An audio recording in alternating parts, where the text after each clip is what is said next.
மிக கடுமையான சொல்ல வந்து பேசியிருக்காரு. சமீப காலங்களில் அவர் இது போன்ற ஒரு கூட்டங்களில் தொடர்ந்து எதிர்ப்பு தெரிவித்து கொண்டிருக்கார். ஆனால் இன்று அவர் பேசியது ஆர்எஸ்எஸ் பாஜக பலிக்காது, மறைமுகமாக ஆட்சியை பிடிக்கிறதுக்காக வந்து எஸ்ஐஆரை பயன்படுத்துகிறாங்கன்னு சொல்கிறாரு. மண்மொழி மானம் காப்போம், கொத்தடிமைன்ற வார்த்தைகள்லாம் 2021 பயன்படுத்துது. இந்த முறை வந்து தமிழ்நாட்டையே பாதுகாக்க வேண்டிய ஒரு தேவை இருக்குன்னு சொல்கிறாரு. டெல்லியோடு தான் மெயினாக அவரோட போட்டியே இல்லைன்னா எதிர்ப்பே வந்து டெல்லியோடு தான் அப்படின்றத முன்னிறுத்துறாரு. இது வந்து இப்படி ஒரு அரசியல் பேச்சாக எடுத்துக்கிறதா, இல்லை உண்மையிலே இது வந்து ஒரு 2026 தேர்தலுக்கான ஒரு முன்னேற்பாடு தானே, இல்லை மக்கள் உரிமை சார்ந்த குரலா இது? இல்லை, அதை வந்து நீங்கள் அரசியல் அல்லது தேர்தல் அப்படிங்கிறதெல்லாம் தாண்டி தமிழ்நாட்டு மக்களுக்கான ஒரு எதிர்காலத்தில் அதை பாதுகாப்பதற்கான ஒரு வளையத்தை கட்டமைக்கிறாரு. ஒரு அரணாக நான் இருக்கிறேன் அப்படிங்கிறத வந்து செயல் வடிவமாக கொடுக்கறதுக்கான இந்த அறைகூலை பார்க்கணும். நம்ம இப்போ தேர்தல் காலத்தில் வந்து அணிகளை அமைச்சு வியூகம் அமைச்சு வாக்கு அரசியல் பண்ணுறது வேறு. அது எலெக்ஷனில் மக்கள் யார் விரும்புகிறாங்களோ அவங்க வந்து தேர்ந்தெடுத்து ஆட்சி அமைக்கிறது, அது ஒரு விதமான ஒரு முறை ஜனநாயகத்தில்.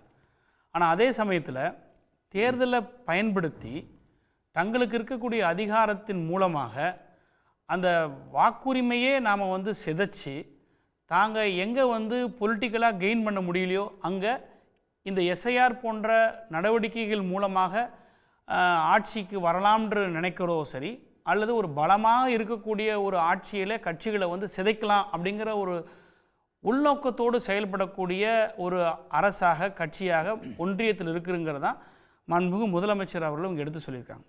அதுக்கு வந்து ப்ரீவியஸ் ட்ராக் ரெக்கார்டை பேஸ் பண்ணி தான் தலைவர் இன்றைக்கி பேசியிருக்கார். கடந்த 10 ஆண்டு கால ஆட்சியில் அம்மையார் ஜெயலலிதா அதிமுகவினுடைய ஆட்சி பொறுப்பில் இருக்கிற வரைக்கும் தமிழ்நாட்டுக்கான உரிமைகளை பற்றி யாரும் வந்து பேசுறதுக்கான அவசியம் இல்லை, பயப்பட வேண்டிய சுச்சுவேஷன் இல்லை.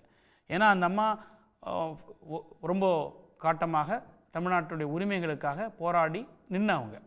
ஆனால் அந்த அம்மையார் மறைந்த பிறகு அந்த கட்சிக்கு பொறுப்புக்கு தலைமை பொறுப்புக்கு வந்தவர்கள் ஓபிஎஸ்ஸாக இருக்கட்டும் அல்லது இபிஎஸ்ஸாக இருக்கட்டும், தமிழ்நாடுன்ற தனித்துவத்துடைய அடையாளத்தை அவங்க வந்து நிலைநிறுத்துறதுக்கு எந்த இடத்துலையும் முயற்சி செய்யலை.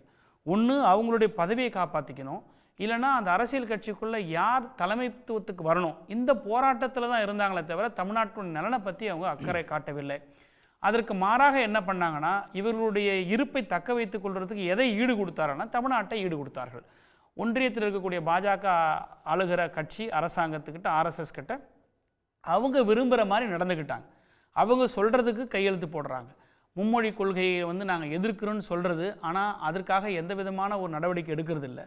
அல்லது தமிழ்நாட்டுக்கான நிதி வருவாய் பற்றிய விஷயங்களில் வந்து ஒரு ஆணித்தரமாக அரசியல் இருக்கும் போதும் சரி, இன்றைக்கி அரசியல் பண்ணும்போதும் சரி, அதற்கான எதிர்வினை ஆற்றல் எதுவுமே கிடையாது. இது மாதிரி பல உரிமைகளை வந்து அவங்க வந்து அடமானம் வச்சுட்டாங்க. அதனால தான் தலைவர் சொல்கிறாரு, கடந்த 2021 தேர்தல் தமிழ்நாட்டை கொத்தடிமையாக கொண்டிருக்கக்கூடிய ஒரு அதிமுக கிட்டேருந்து நம்ம மீட்டிருக்கிறோம். ஆனால் வரக்கூடிய தேர்தலில் இந்த அதிமுக பாஜக கூட்டணி ஆன ஒரு மோசகார செயலிலிருந்து தமிழ்நாட்டையே பாதுகாக்கக்கூடிய ஒரு தேர்தலாக தான் இருக்கே தவிர, இது வந்து திமுக தேர்தலில் மீண்டும் தொடரணும், வெற்றி பெறணும், ஆட்சிக்கு வரணுன்றதை தாண்டி இது முக்கியமான ஒரு தேர்தல் அப்படிங்கிற ஒரு நோக்கத்தோடு தான் அதை பேசியிருக்காங்க. அது யதார்த்தமும் கூட. அதற்கான கடந்த கால நிகழ்வுகளும் நான் உங்களுக்கு விவரிச்சிருக்கிறேன். இது ஏன் இப்படி பண்ணுறோம்னா, இப்போது பீகாரில் நீங்கள் பார்த்தீங்கன்னா வந்து வாக்காளர் பட்டியலை திருத்துறோம் அப்படின்னு சொல்லிட்டு, சார் ஒரு விஷயம் சார், பொலிட்டிக்கலெல்லாம் விட்டுருவோம் சார். வாக்காளர் பட்டியலை திருத்துறதுங்கிறது வந்து காலங்காலமாக 1957 இது ஒவ்வொரு ஆண்டும் நவம்பர் மாதம் நடத்தக்கூடிய ஒரு வாக்காளர் தேர்தல். ஆண்டு பிறந்தால் ஜனவரி மாதம் 1 அந்த ரெஸ்பெக்டிவ் இயர் புதிய வாக்காளர் பட்டியலை வெளியிடுறது காலங்காலமாக இருக்கக்கூடிய விஷயம் சார். ஆனால் இவங்க என்ன பண்ணுறாங்கன்னா, ஒரு ஸ்பெஷல் இன்டென்சிவ் ரிவிஷன் கொண்டு வர்றதுன்றது ஓகே, நீங்கள் வந்து சில நோக்கங்கள் உங்கள் நோக்கங்கள் நல்லதாக கூட இருக்கட்டும்னு வச்சுக்கோங்க. அதுக்குள்ளே நான் இன்னும் சர்க்குலரில் சுப்ரீம் கோர்ட்டில் நடக்கக்கூடிய விஷயங்களில் கூட நான் போகலை. ஒரு பொதுவான பார்வை, ஒரு பாமரனா நீங்கள் அதை கொண்டு வரீங்க. நீங்கள் கொண்டு வரீங்கன்னா ஒட்டுமொத்த இந்தியாவுக்கும் ஒரே நேரத்தில் ஆரம்பிக்கணும்.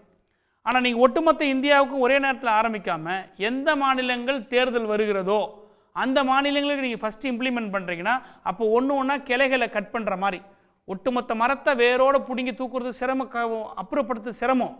அப்போ கிளையாக வெட்டுறோம் அப்படிங்கிற போது தான் எதெல்லாம் தேர்தல் சார் நீங்கள் எஸ்ஐஆர் கொண்டு வரீங்க, ரைட்?